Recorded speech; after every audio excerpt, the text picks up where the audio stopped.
everyone. Okay, so before getting into the chapter itself, the first thing to bring up is the fact that supposedly Eden Zero is ending in 5 chapters, although with this chapter I wonder if it's more 4, and this and chapter 288 being like one of the 5 pretty much. But in either case, yeah, it's been confirmed in the next handful of chapters, Eden Zero is coming to an end, and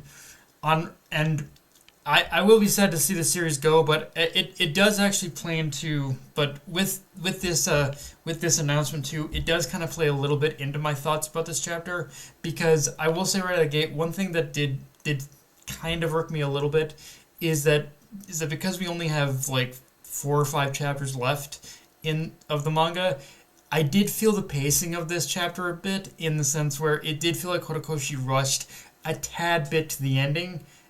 Felt a little rush to kind of like finish up this to get to the end of this whole battle with the chronophage, but at the same time, it's one of those things where it's one of those things where I don't mind it either, because it does fit with the idea that we are on a time crunch to save Mother. So it's one of those things where I personally do pretty much feel the pacing, but I think the pacing does work for the circumstance we're facing within the story itself. So it's kind of weird in that regard. I personally felt the pacing was a little off, but the off pacing also kind of works in a weird meta way. But and with only like 4 or 5 more chapters left though, and with the whole battle with the chronophage ending, and the chapter ending with the chronophage like consuming Mother, I imagine that like the next couple chapters now are really just going to be focused on wrapping the story up and tying up any loose ends. And one expectation I am having right now is that I want the next chapter to be solely focused on who exactly the chronophage priestess is. Like I want just a full chapter on like us finally getting to see who is behind that mask. Is it like a future Rebecca, or is it Rebecca and Shiki's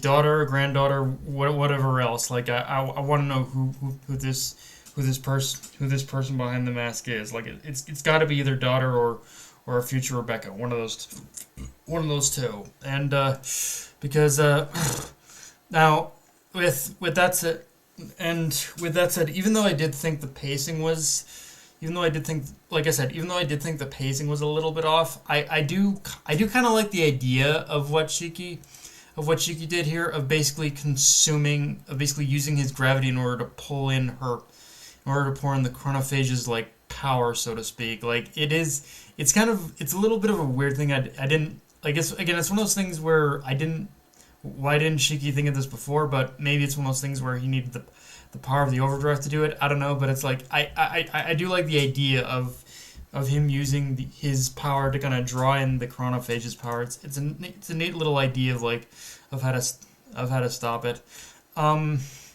Because as he said, gravity does pull in everything. And yeah, I mean, outside of that, like it's like I will say it did get, even though I did like a lot of how this chapter kind of resolved the chronophage thing, I do admit it still had that kind of like classic hero Mashima schlock to it, of like Shiki saying, I'm going to, of like the trading barbs of like the chronophage saying, you're just a lowly human, and then just saying nothing you do is going to change anything. I've tried it many times before, and then you got Shiki going, I'm going to make you change your mind, all that stuff. Like it's classic Mashima stuff, so it's like I'm not gonna harp on it too much, but like again, it is a little it's one of those things where I'm always iffy on it nowadays, because it works when it works, but there are times where I'm like, does it work here, or is he being a little or is he maybe being a little overly friendshipy overly schlocky with it? I can never tell. Like, I think, actually, you know what? I think it was actually good, but I think the point where I did think it was maybe a little over schlocky in this chapter was when he said, "I think we can be friends with you too." Like that's the part where I'm like, yeah, okay, Mashima, you get away with it, but just barely.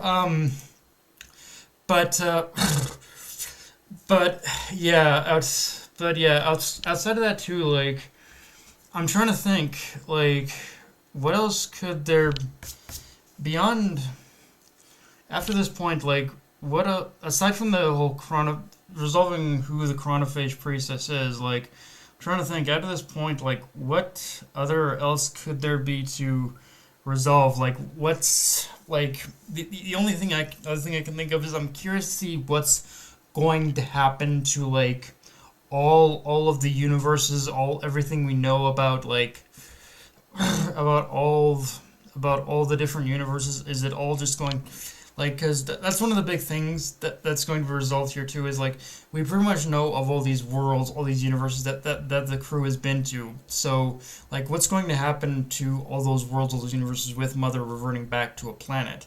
Is it just all going to become is it to Earth? Is it all just going to become one again, or is it just like is Mother becoming planet Earth just an isolated thing? Like this is the one thing I hope also gets we can find out too is like how are all these different universes going to eventually be resolved, or just going to become one again? Like yeah, I think that's kind of the big thing I'm kind of questioning too is like how is Mashima going to resolve the universe conundrum that we're still in.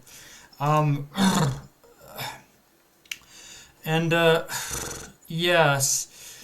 Yeah, aside from that, not much else to say. It was again a pretty straightforward chapter. It was resolving the fight and just finally bringing the start of bringing the close on restoring Mother to her former self. Although I will say it would be kind of trollish of Mashima if he decided, you know what, nope, it didn't work this time at all. Like it would kind of be darkly hilarious in that way if Mashima decided, yeah, I'm not gonna restore Mother. Like I don't think he's gonna go that far. I think he will choose to restore Mother ultimately, but it's like, yeah, it would be kind of hilarious if he didn't choose to do that either.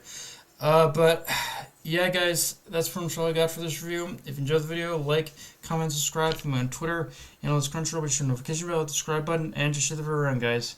Dark Knight of Internet signing off. Later, everyone.